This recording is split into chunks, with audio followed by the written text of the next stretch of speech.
Pois lá, beleza? Então, hoje a gente vai dar sequência em algum conteúdo relacionado ao tecido conjuntivo das partes especializadas dele, então. Então, quando a gente fala em tecido conjuntivo com propriedades especiais. Então, eu tenho o tecido adiposo, que é o tema da nossa próxima aula.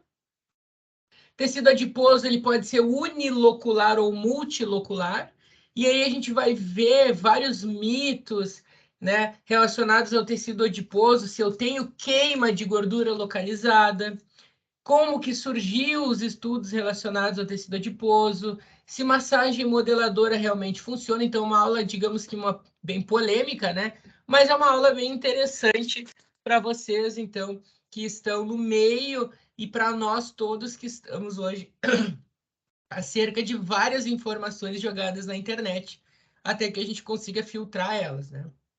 Então, somente sabendo questões básicas, a gente consegue, então, tirar algumas fake news que estão aí relacionadas aí com massagem modeladora, com queima de gordura, né? Com gordura localizada, essas coisas assim, tá? E para entender a parte de unilocular, então, e multilocular, tem uma que é melhor e que me ajuda nas minhas tarefas de vidas diárias, como, por exemplo, então, sendo mais termogênica e favorecendo mais o emagrecimento, que é a multilocular, e a unilocular, ela passa a ser mais prejudicial à nossa saúde. Aí a gente tem, então, o tecido ósseo, que a gente já falou nas últimas aulas, relacionados ao osso primário, secundário, todas as células que envolvem, né? Quais as suas relações, então, com o envelhecimento, tá? E aí a gente vai hoje falar sobre o tecido cartilaginoso. Então, a gente tem dois tipos, né, de tecido cartilaginoso, que é o da cartilagem hialina, cartilagem elástica e cartilagem fibrosa. A cartilagem hialina, gente, é a cartilagem mais comum que nós temos no nosso corpo, que reveste algumas, então, estruturas, tá? A cartilagem elástica e essa cartilagem hialina, elas são nutridas por alguém. Elas são nutridas pelo pericôndrio, que a gente vai olhar ele, as imagens, né, histológicas do que ele é, mas a nutrição dessas cartilagens tem a ver com o nosso pericôndrio, tá? Pericôndrio, beleza? E a cartilagem elástica, como o nome diz, ela já me dá uma certa configuração, né? Interpretativamente já pelo nome, com partes elásticas, com maior flexibilidade, beleza? E a cartilagem fibrosa, quer dizer que eu tenho mais fibras, então, de alguma coisa que a gente vai ver, e elas, então, nos dão uma maior sustentação e uma maior. Elas aguentam um maior impacto, ou seja, entre as nossas vértebras eu tenho uma cartilagem específica, cartilagem fibrosa. Entre os nossos joelhos, a gente tem uma cartilagem fibrosa que nos dá uma sustentação ali naquela parte e especificamente a cartilagem fibrosa, ela não é nutrida por o pericôndrio. Ela é a exceção. Ela é nutrida, então, por alguns outros tipos de tecido conjuntivo que estão ao seu redor. Beleza? Então, cartilagem hialina mais comum, cartilagem elástica tem a ver com a flexibilidade e cartilagem fibrosa. Cartilagem fibrosa é aquela entre as nossas vértebras que sofrem impacto entre os nossos joelhos e ela não é nutrida pelo pericôndrio e sim por alguns outros tipos de tecido conjuntivo ao seu redor. Beleza? Então, hoje a aula, né, tecido cartilaginoso, e aí a gente vai para as características gerais. Então, gente, o que a gente tem que pensar sempre em cada tecido que a gente vai estar falando? Nas características gerais. Como que as características gerais do tecido muscular, do tecido ósseo, do tecido neurológico, tá? Do tecido cartilaginoso, do tecido conjuntivo. Então, assim, O tecido especializado cartilaginoso das nossas cartilagens, bom, ele é resistente e ele também é flexível. Ou seja, ele precisa ter uma rigidez legal, mas ele também precisa ser flexível na medida que eu vou me mexendo conforme os meus movimentos na minha vida diária. Beleza? Bom, e como que ele é, então? Ele é 95% caracterizado por matriz extracelular. Então, quando a gente fala que um tecido ele é basicamente toda a sua composição por matriz extracelular, quer dizer que eu tenho um meio muito líquido. E se eu falo que o tecido muscular ele não é quase nada com matriz extracelular, quer dizer que ele é cheio de células nos seus componentes e ele não é nada líquido. E aí fica fácil da gente entender que o músculo, a gente consegue olhar o músculo, quando a gente come uma carne, por exemplo, a gente consegue olhar a carne, né? A gente não consegue ver líquidos ali, a gente consegue ver uma carne.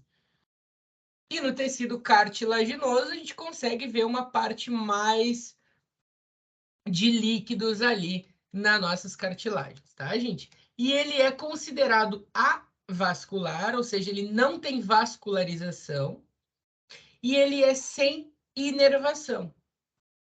Esse é o tecido que não tem inervação, beleza? E ele não regenera facilmente. Professor, ele regenera? Regenera.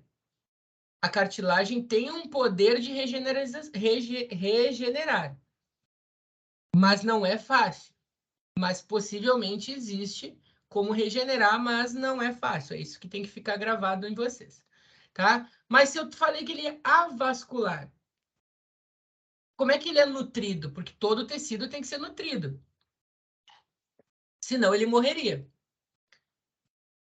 Bom, é por causa desse pericôndrio, e esse pericôndrio ele tem vasos sanguíneos e ele tem inervação também, tá?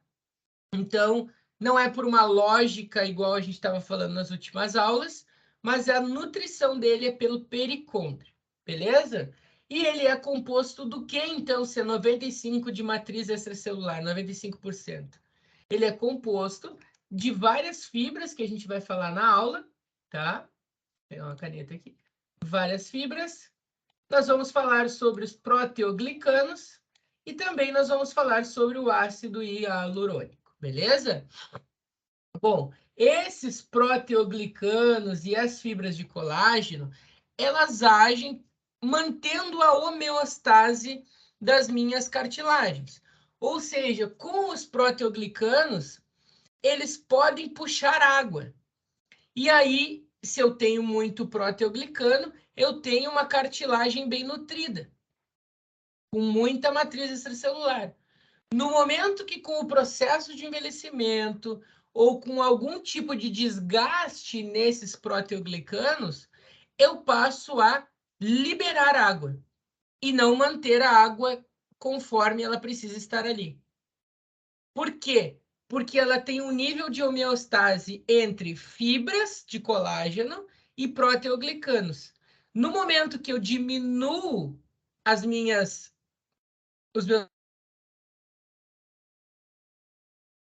e quando elas aumentam a sua proporção em relação dos proteoglicanos, elas não vão querer a água ali. Então, eu diminuo água por causa que eu perdi proteoglicanos e eu diminuo mais água porque eu aumentei fibras de colágeno. Ou seja, aí começa um processo de artrose. Quando eu tenho desbalanço entre proteoglicanos e fibras de colágeno. Então, se eu começo com o envelhecimento a perder proteoglicanos, possivelmente eu vou ter uma liberação da água e a liberação da água vai me deixar com menos matriz extracelular naquele ambiente cartilaginoso e isso vai me gerar aquele famoso contexto que a gente consegue entender na população, que é tô com o osso no osso, né, gente? Bom, então Mas que células, né, que eu tenho dentro das minhas cartilagens? Bom, eu tenho os condroblastos. E aí os condroblastos, quando a gente sempre fala no final blasto, eu estou falando em células jovens, tá? E o que tem nas células jovens? Tem muita atividade ali. Digamos que um aluno novo, tá? Entrou na Sojipa, ele está com muita vontade de aprender, ele quer muito fazer as coisas, entrar na faculdade, se envolver em tudo. É aquele aluno novo. Digamos que é uma célula hiperativa. Então, condroblasto. Condroblasto é uma célula jovem que vai produzir essa cartilagem. E os condrócitos, então, o sufixo ócito, né? A gente vai estar falando numa célula mais madura, que vai só aonde ele sabe que vai ganhar alguma coisa, né? Que tem uma atividade já diminuída, mas que consegue exercer as funções. E elas, ao final, então, elas começam a se juntar e criar grupos isógenos, tá, gente? Então, são essas as sequências, então, dessas células cartilaginosas que a gente tem no nosso corpo. Bom, e o que a gente está vendo, então?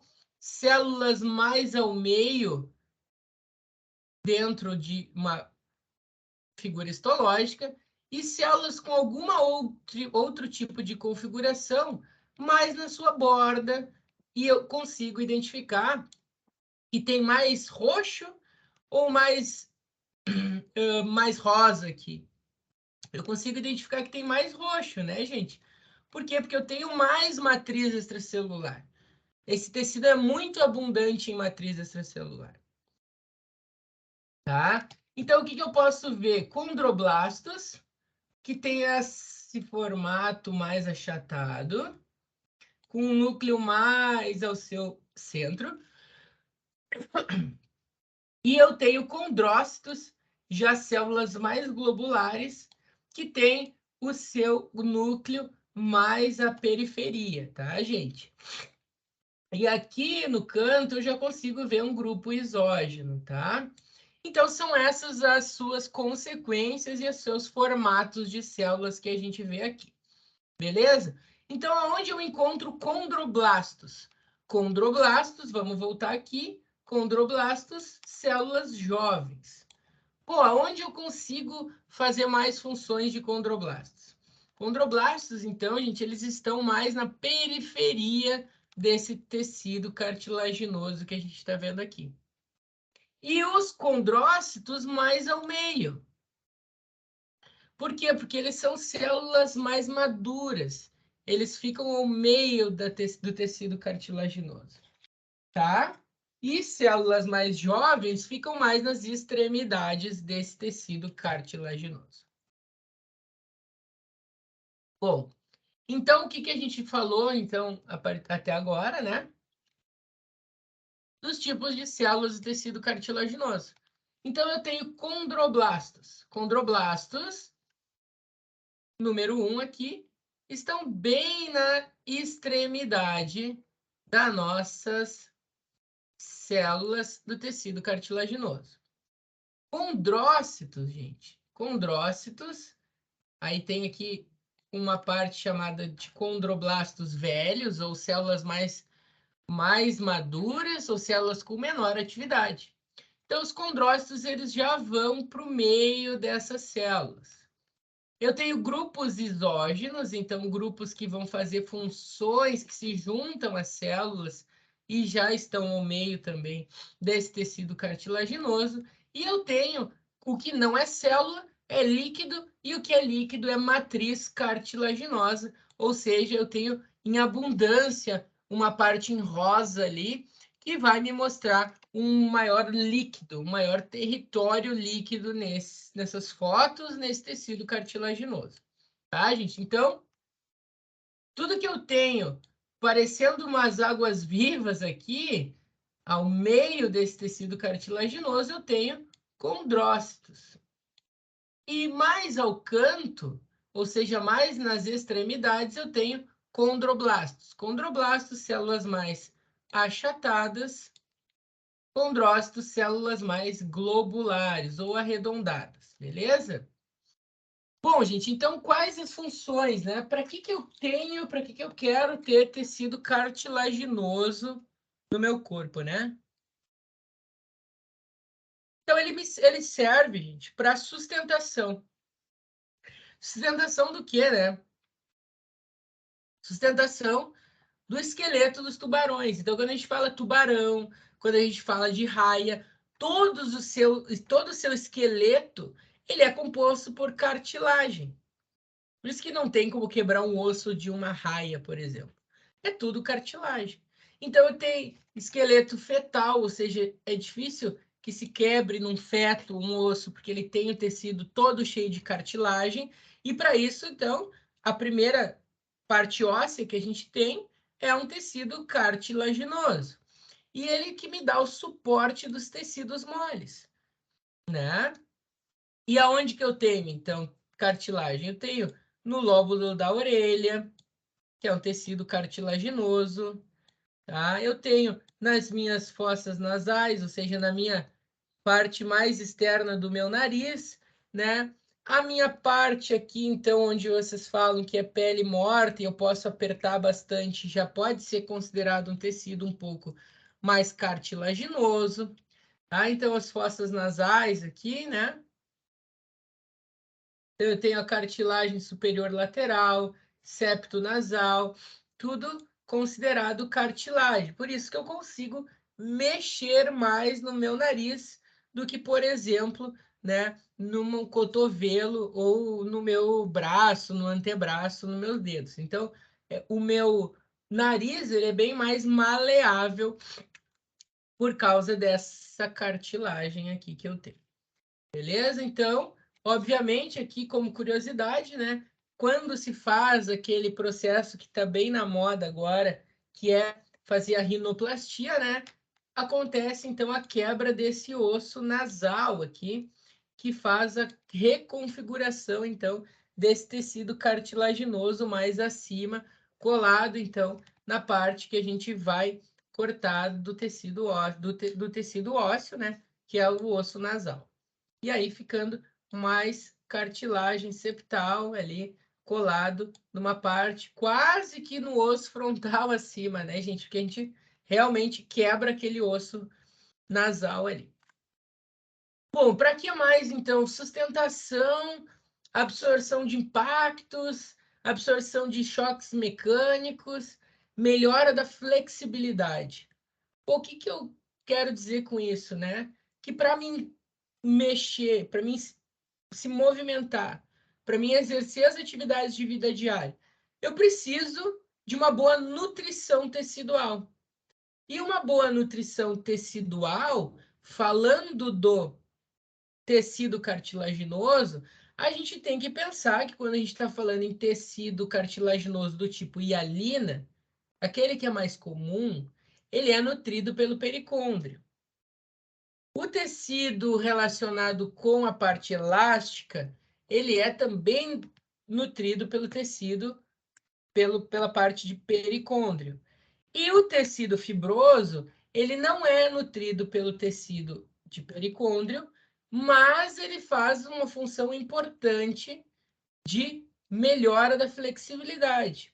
Porque eu estou falando que esse tecido cartilaginoso ele tem muitos proteoglicanos.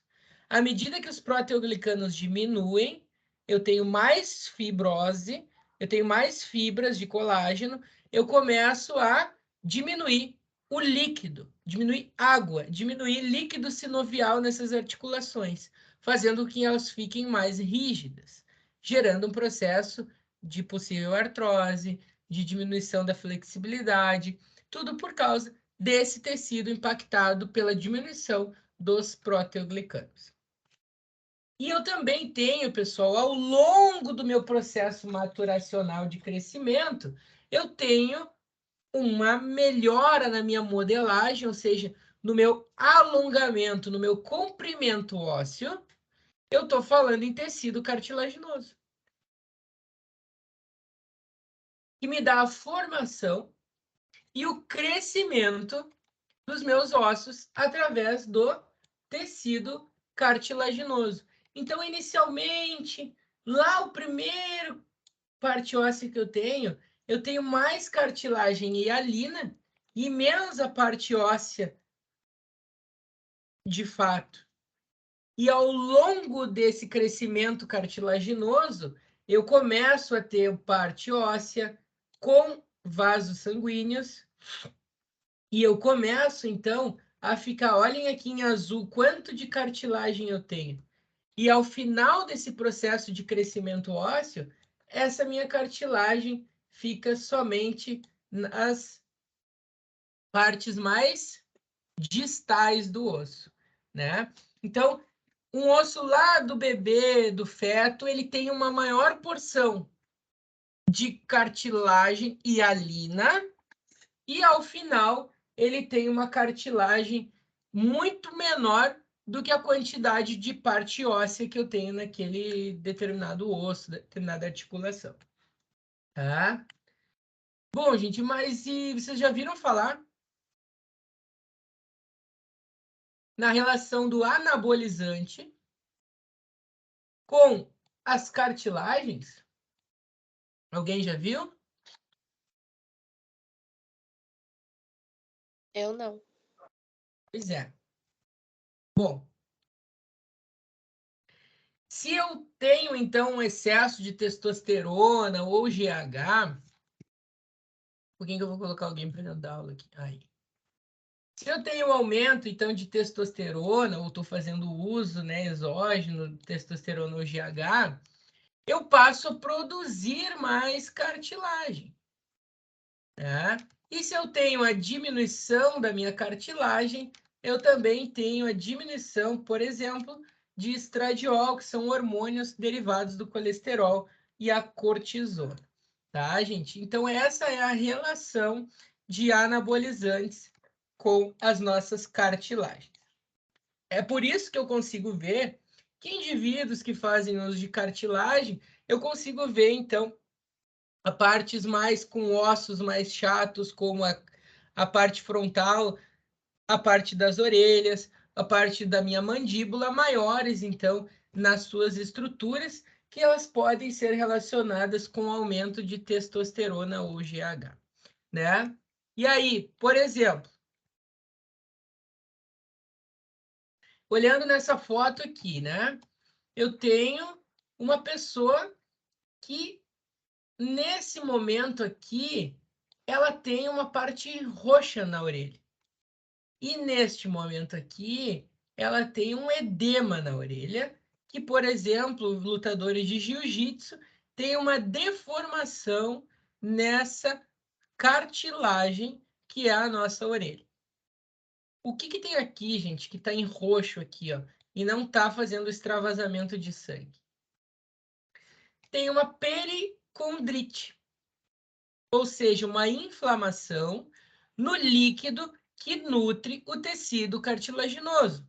Qual é o tecido cartilaginoso que é nutrido por pericôndrio? Ou elastina ou hialina.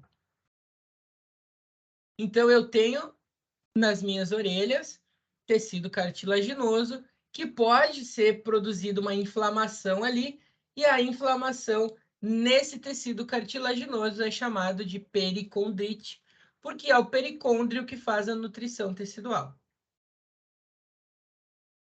Tá?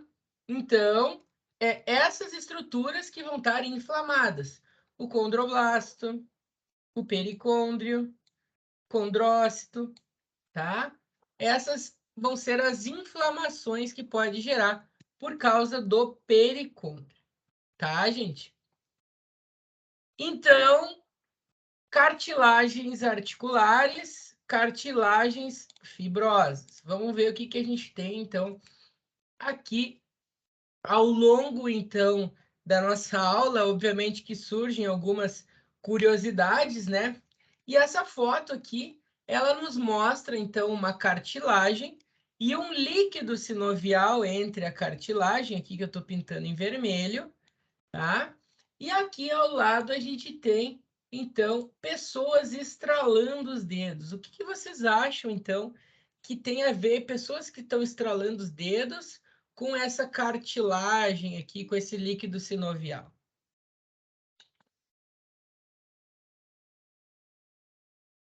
Bom, gente, o líquido sinovial, ele é um líquido e ele pode gerar bolhas.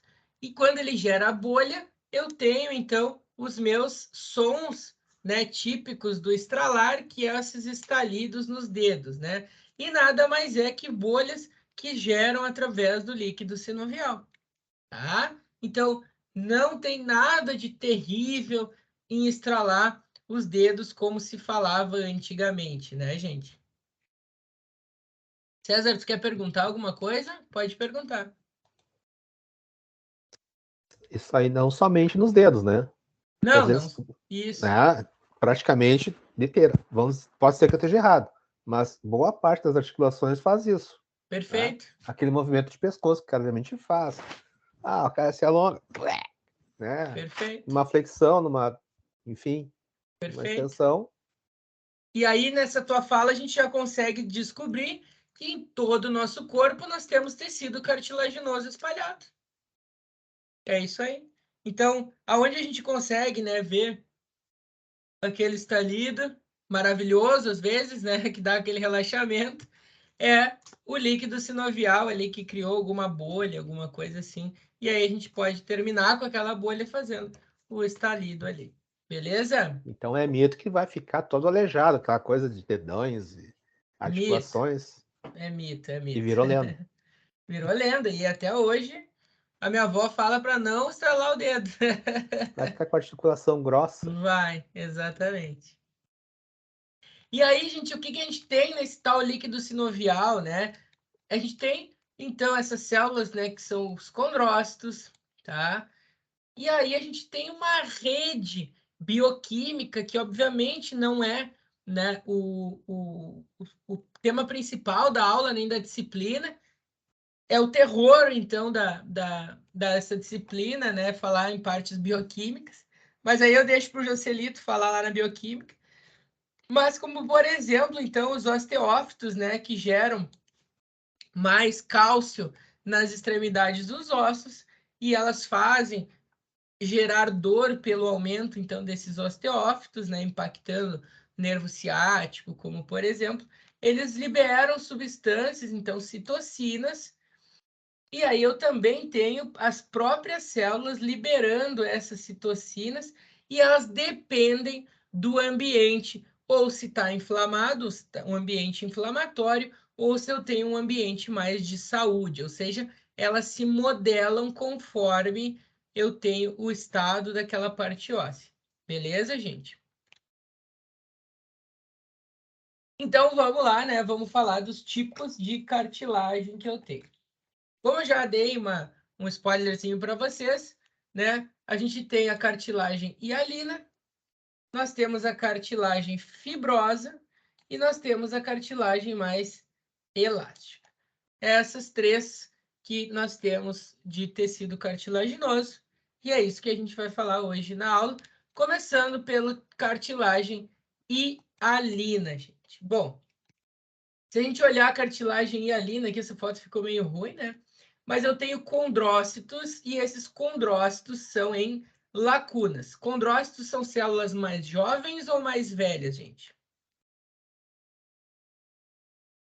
Alguém anotou aí?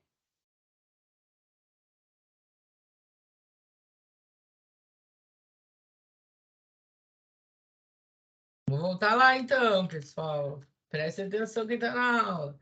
Condrócitos são células mais maduras, tá? Então, o que que eu tenho? Olha aqui.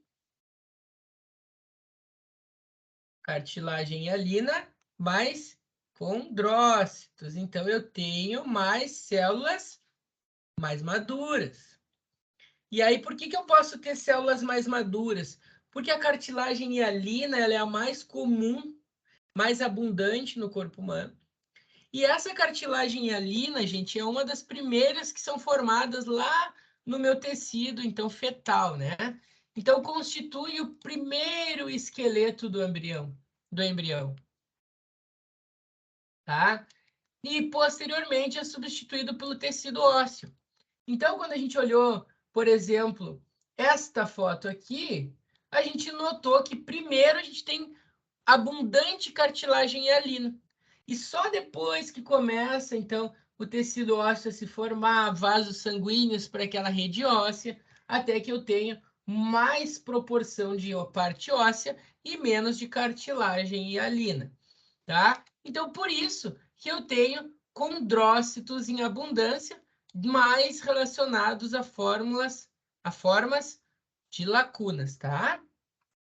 Então, como que ele é nutrido, né? Eu já falei para vocês que pelo pericôndrio, e aí nas articulações, então eu tenho uma exceção, que são outros tipos de tecido conjuntivo, beleza, gente?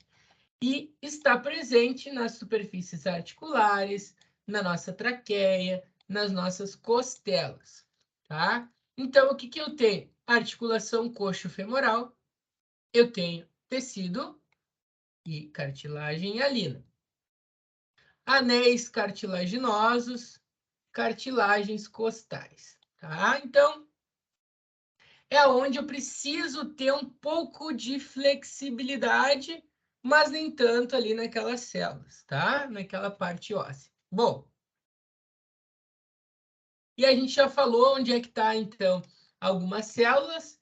Então, eu tenho pericôndrio mais nas extremidades, juntamente, que se eu tivesse aqui, que célula eu ia ter? Condroblastos. Eu tenho condrócitos mais no meio dessas células, tá?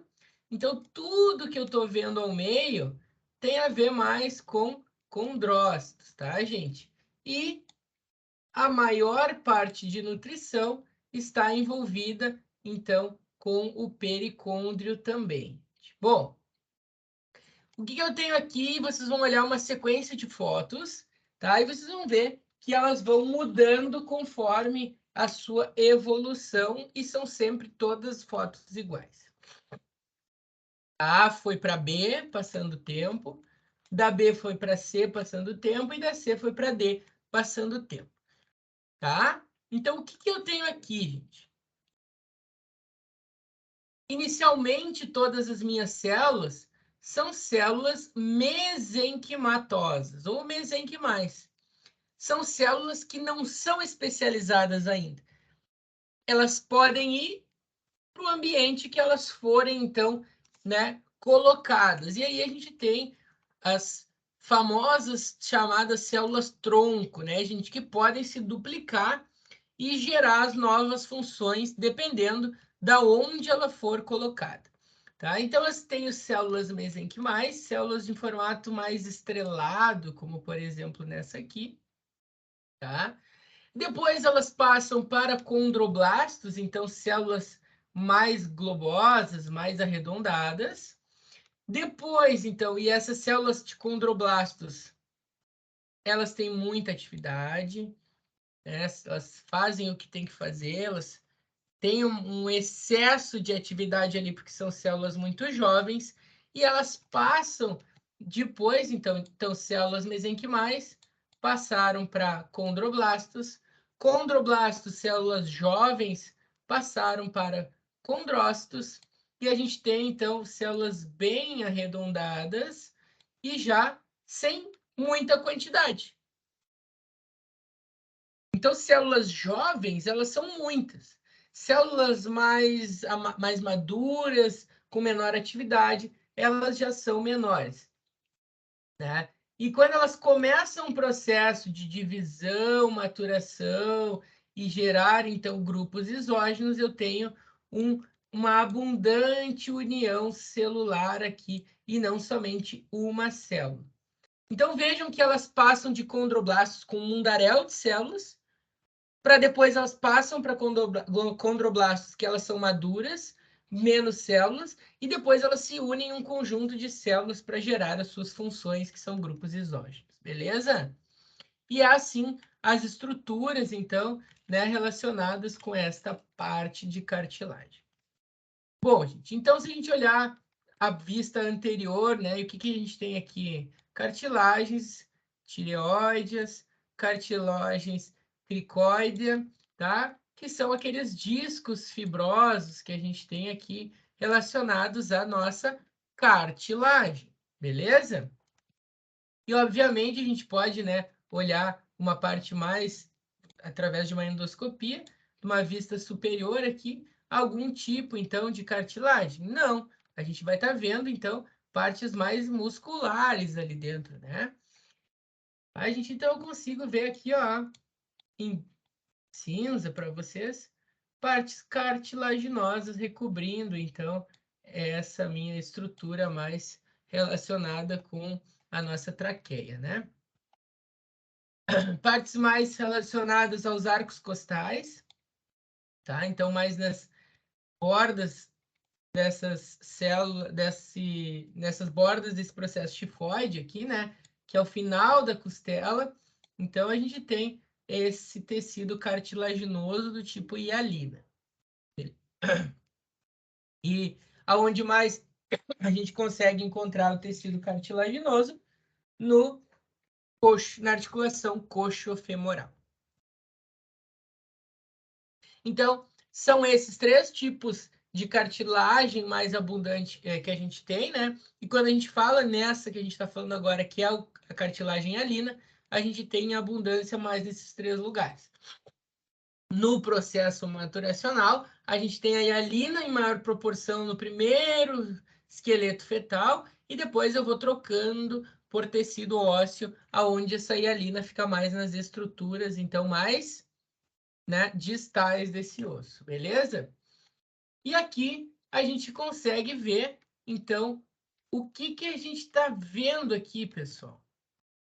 Tem um tecido aqui bem bonitinho em rosa. Aqui eu consigo começar a ver que ele já não está tão rosa, ele está mais esbranquiçado. Depois ele começa a passar com uma parte um pouco mais, né, de sangue, mais laranjada, indo para o vermelho, com alguns poros aqui nessas estruturas. E, por fim, eu tenho um tecido todo inflamado aqui, que é o meu tecido cartilaginoso de alguma estrutura, e aqui a lesão que foi acontecendo. Grau 1, grau 2, grau 3 e grau 4. Ou seja, o grau 4 é onde eu chego, então, a destruir toda a minha cartilagem, ficando osso com osso, como, por exemplo, vocês podem ver, basicamente, num tipo de artrose isso acontecer, né? Então, se eu tenho uma estrutura íntegra com um pouco de inflamação dentro, como no grau 1, eu não preciso me preocupar tanto. Se eu já começo a ter disfunções nas bordas dessa cartilagem, diminuição do espaço dessa articulação, aí eu preciso começar a me preocupar com o meu futuro e um pensamento como algum tipo de cirurgia, né, gente?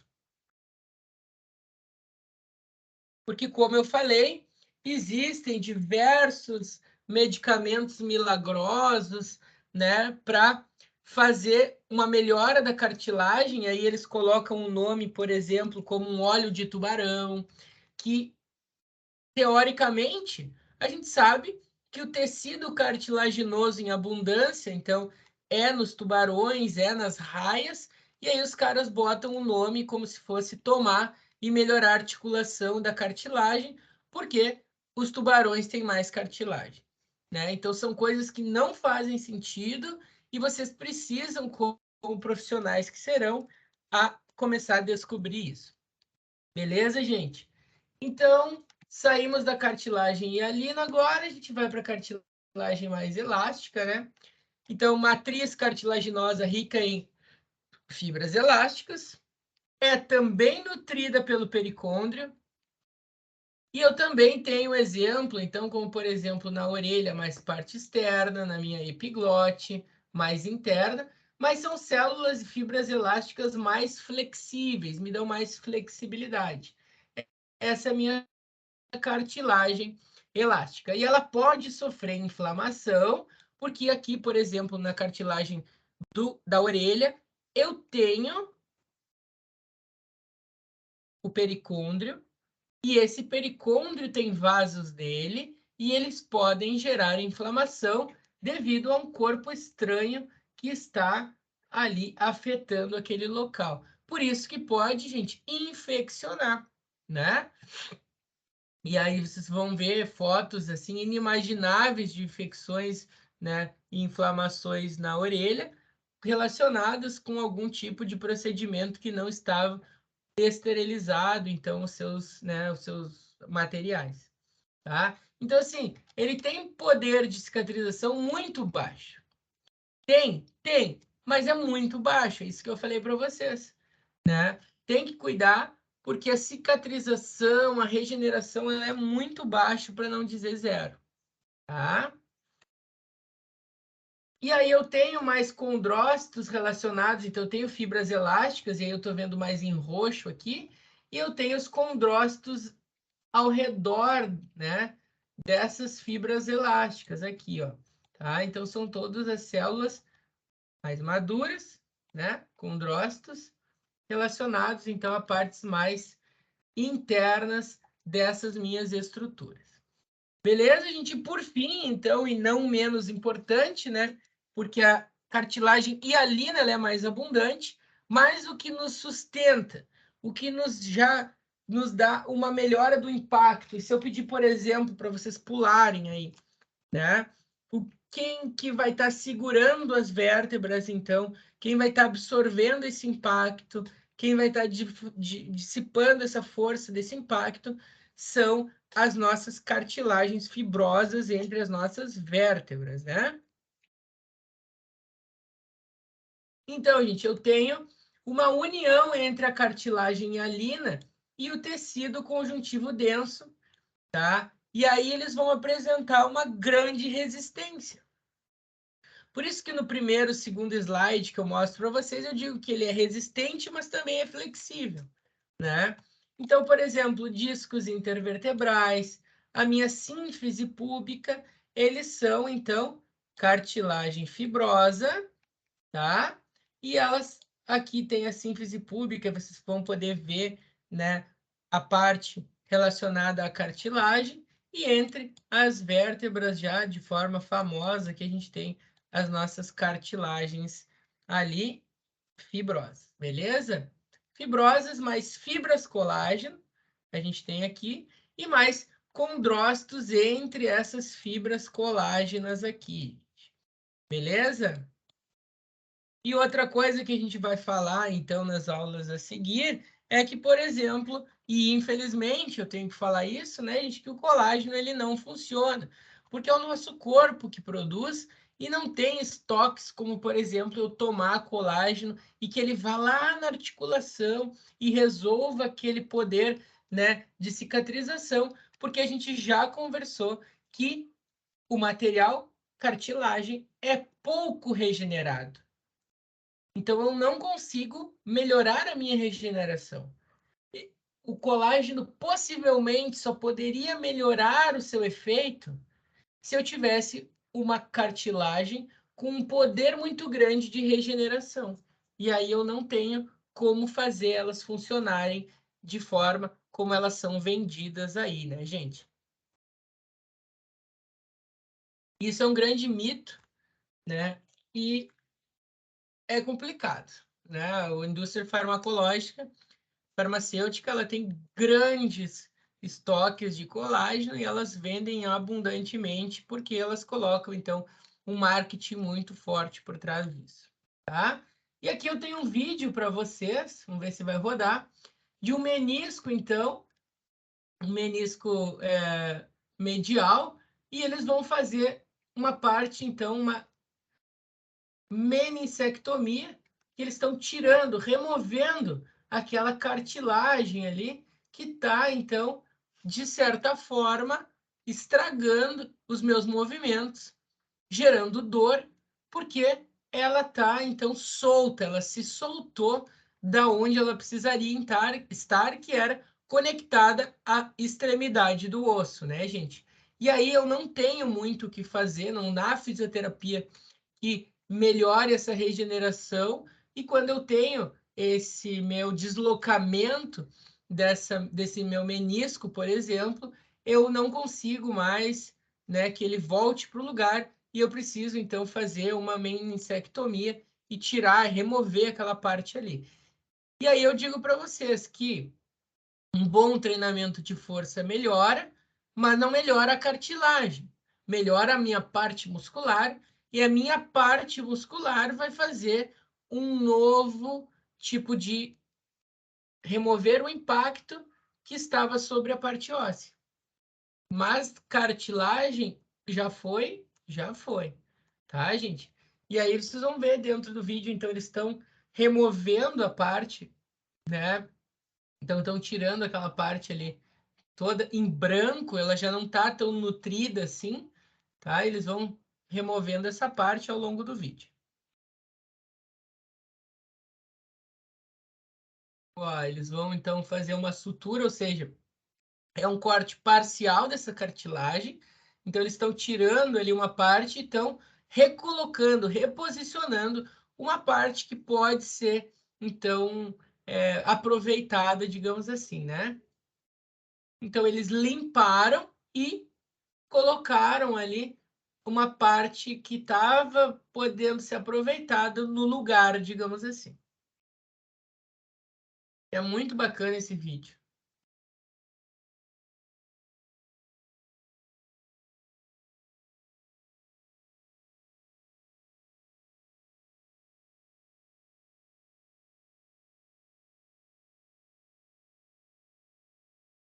Aí, gente, eles fazendo a última limpagem ali, né? Colocando essa estrutura aqui. Olha antes como é que era, né?